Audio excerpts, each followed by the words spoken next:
So we want to go on a self-love journey, but we hate parts of ourselves. How's that working? So we think consciousness is singular. We've all been given a name that enforces that this is true, that we are a singular thing named, insert your name. And yet consciousness is not singular, however, it's fragmented. We're not just who we are, but we're made up of hundreds or thousands or more parts. One of my mentors describes this as the idea of having a bunch of Siamese twins inside of you. Essentially, we're all very schizophrenic. And the more we could actually admit this to ourselves, the better we can actually do this parts work and come more into union so that we don't lose our minds and get everything that we want. But the Siamese twins idea is that there is always a pair of parts for each desire or need that we might have. And the part that is the highest part of possibility, that has thought of this desire that we have or this thing that we want to create in our life, has an opposing part as well, a Siamese twin, a part that's not wanting you to go there because it's unsafe, it's unknown. And quote unquote negative parts, the parts in opposition, are not bad or wrong. They just may not be aligned to where you're going because they may not have actually been briefed about where you're going. Because remember, we are not one consciousness. We are not one singular thing. We're fragmented. So just because a part of us has decided that we want to create a new life for ourselves, that doesn't mean that all the other fragmented parts of us know that we've decided this and know that we're taking steps and it's going to be uncomfortable and we're going to do it anyway. So it can be coming as a shock, and therefore other parts, or the opposing part to the part that has decided it wants to have a great life, gets defensive and protective and is seeing life changes that you're making as life-threatening.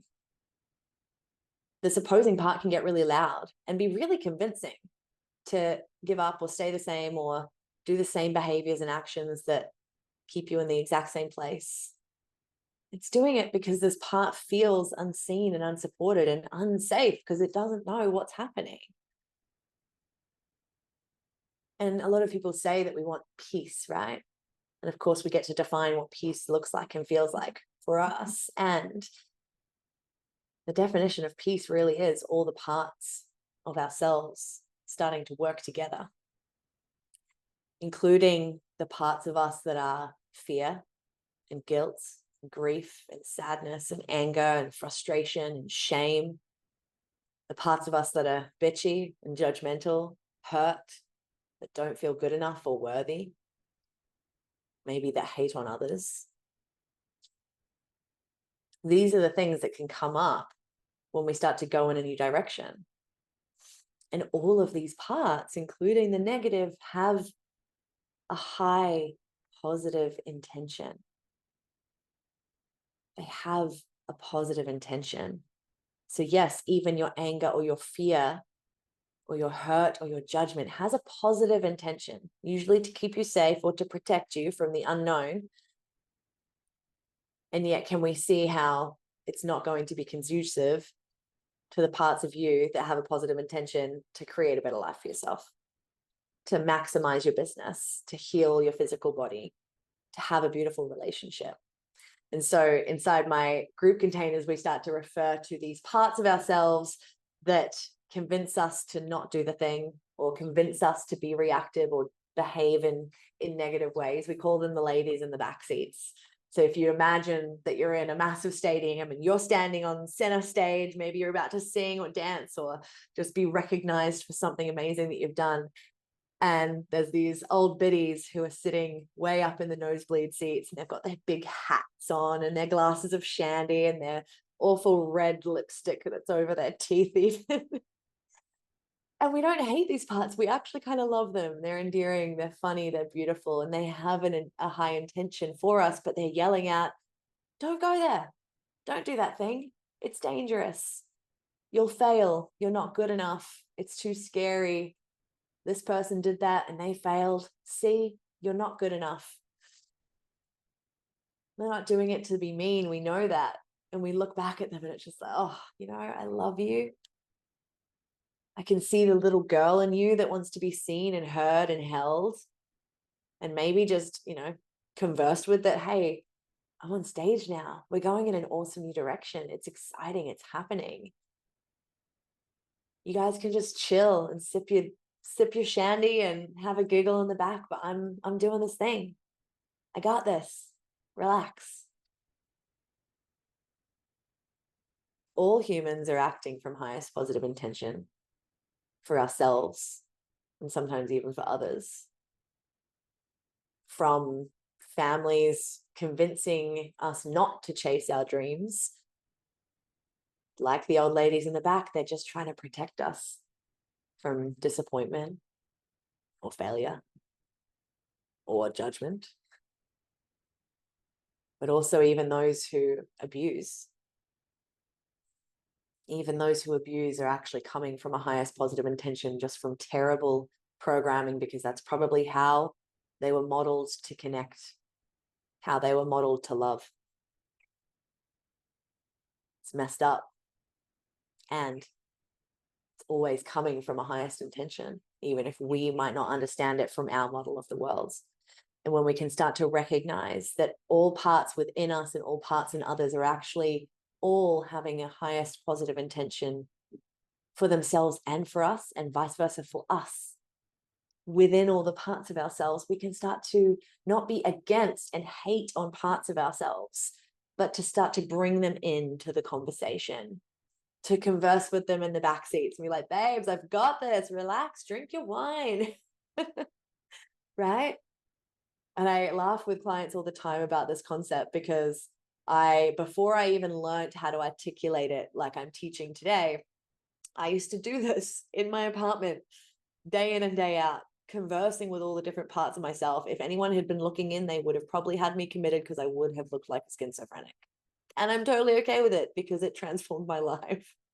I'm going to now invite you into a beautiful training and process and journey that we did inside the academy recently, for you to follow yourself and to do this parts work with any parts that might be in opposition to the parts of you that want a beautiful outcome in relationships, in business. You can apply it to health and anything in your life where you have a desire, but you feel like there are things that are in opposition.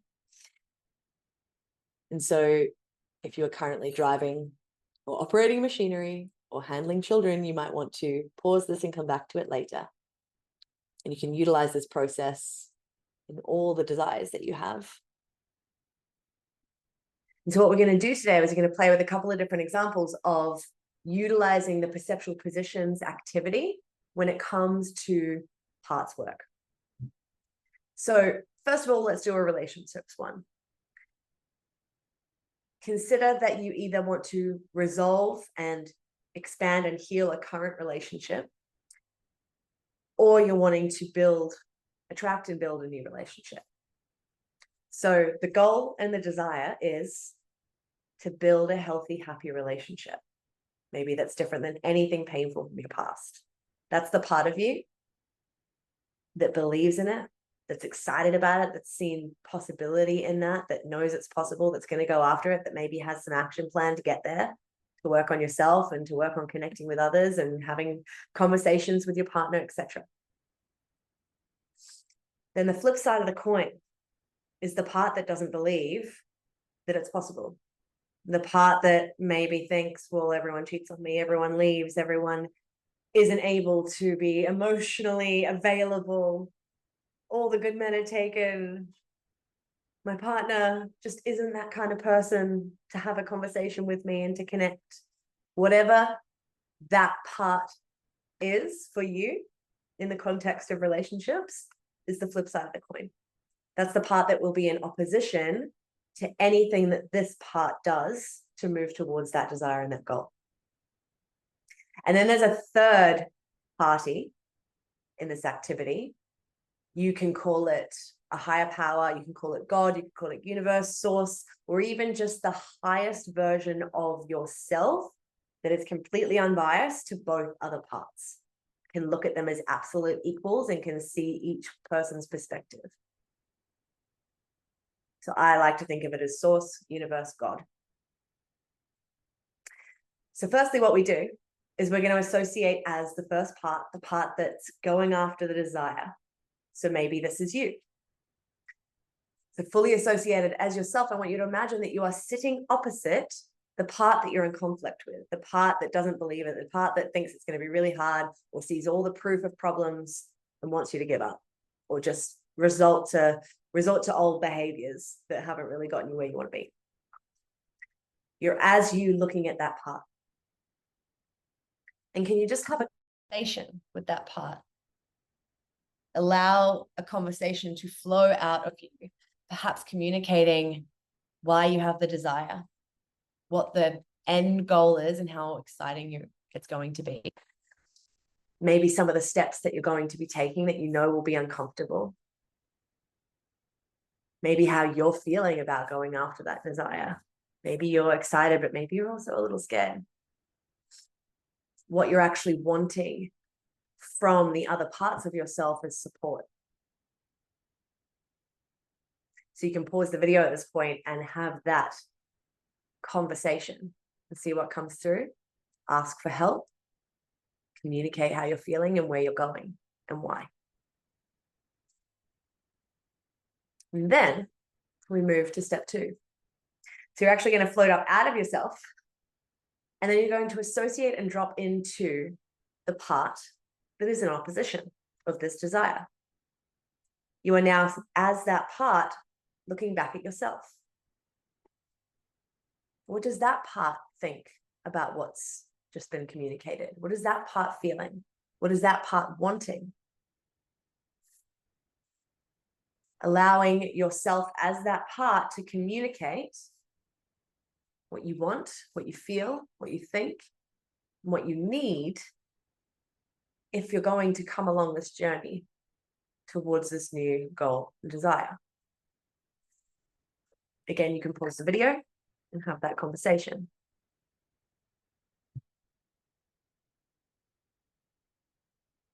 Then we're going to disassociate as that part and float up out and over or next to those two parts that are in conflict with each other, that are having this conversation.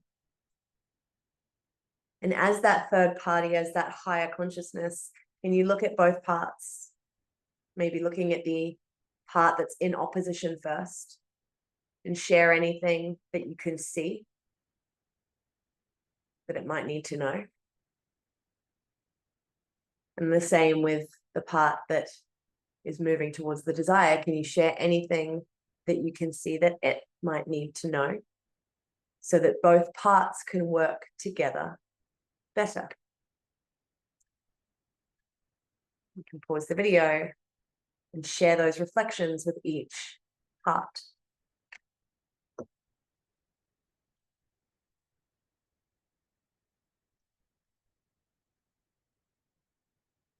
Beautiful. And so now we're going to do an example that relates to business, since that is our focus for the month of June. You can also do this when it comes to health goals in any area, really. So apply it as it resonates. So there is a part of you that is building a business. You want to make a full-time income so you can just focus on building that business and helping people through your service. That's the goal. That's the desire. You're super excited about it. Maybe you've got a game plan and things that you're doing. Maybe you're working through RBA right now and doing tasking from me, and it's happening. You're moving towards it, but it's maybe a bit uncomfortable. That's the part. What's the flip side of the coin? What's the part that's in opposition? So that the part that's moving towards the desire is building a business to make a pretty great income so that you can work from home and help people. The part that's in opposition, just for the purpose of today's activity, let's say the part that's in opposition thinks or has a belief that rich people are bad people. And if I become really rich, I'm going to be different from my family. They're going to have more of a problem with me. Or maybe I'll be rejected by more people. Or maybe I'll be targeted by more people. Apply it as it resonates to you. See what comes up for you. So first we're going to associate and drop into the part that's moving towards the desire. Those of you in this space, if you're building a business, building income, you have the pillars, you have the steps, you know what actions you're taking. You hopefully have a vision for the future that you've created in pillar 1. So you know what that looks like and feels like and how excited you are about it. Maybe you felt a little bit of resistance to it and you're working on that too. And it's a bit uncomfortable, but it's a bit exciting. Drop into that part and look across. Sitting in front of you is the part that's in opposition. What would you love to communicate with this part that's in opposition? Do you need to let it know about this vision? About the steps that you're going to be taking and the discomfort that might come up?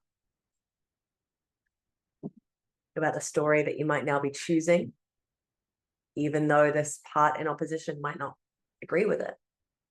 And how you're going to work together in those moments of conflict, of resistance. Communicating how you feel and what you want help with from all parts. So you can pause the video and take as much time as you need.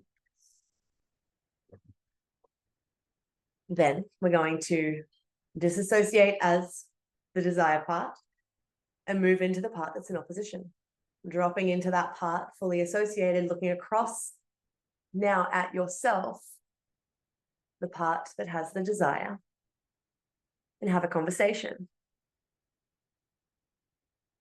How are you feeling as this part in opposition to the desire? How are you feeling about maybe becoming something that people think are bad? Maybe your family or your partner or your friends think is bad.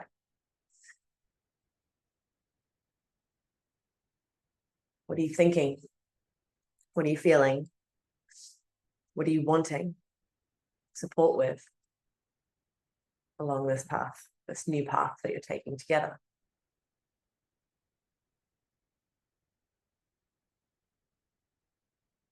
You can pause the video and have that conversation. Communicate your needs.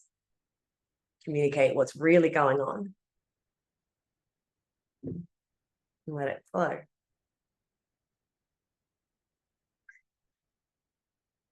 And once you're done, you're going to float up out of the part in opposition and you're going to come into that third party, that higher perspective. When you're ready, you can pause the video again, first looking at the part in opposition to the desire, and communicate anything that you can see that it might be able to do differently or communicate better. Looking at the part that has the desire and do the same thing. And just see what flows through. Knowing that you love both parts equally, and they are both important to moving towards this desired outcome. Pause the video now and do that.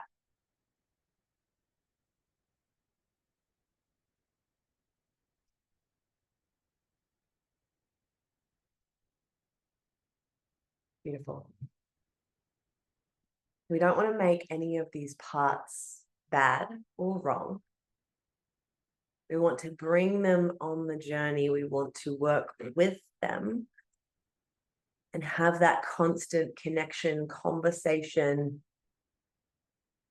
and co-creation along the way, rather than feeling like, oh, I just keep screwing up or things keep not working out.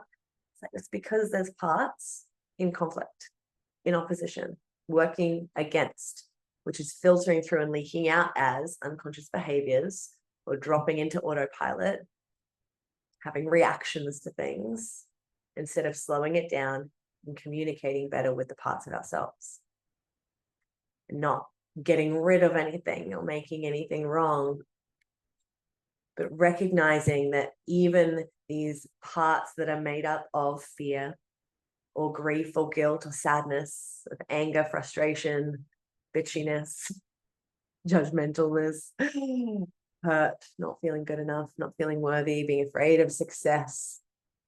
All of these parts have really important highest intentions for this desire you're moving towards.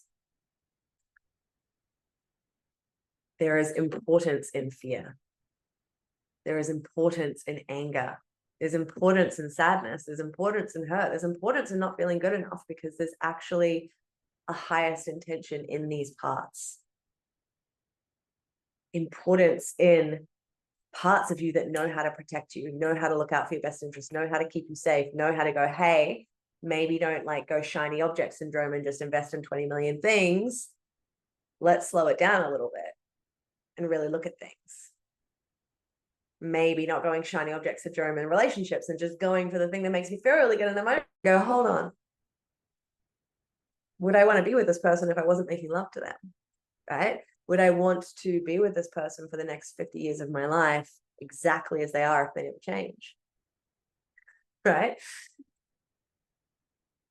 There is importance in these parts of us that we call negative. So we don't want to remove them because we need parts of them. We need their highest intention. What we want to do is to integrate that highest intention part of that part so that it works with the part of us that's going after the thing we desire. And they work in unison, they work in peace, they work together. So you can go back to those little practices and use that as a guide anytime you are setting a new goal and maybe you're being faced with your letting in process, and spending some time with any parts of you that are in opposition to the part of you that's going after the desire. Have that connection, have that communication, map out how those parts are going to work together.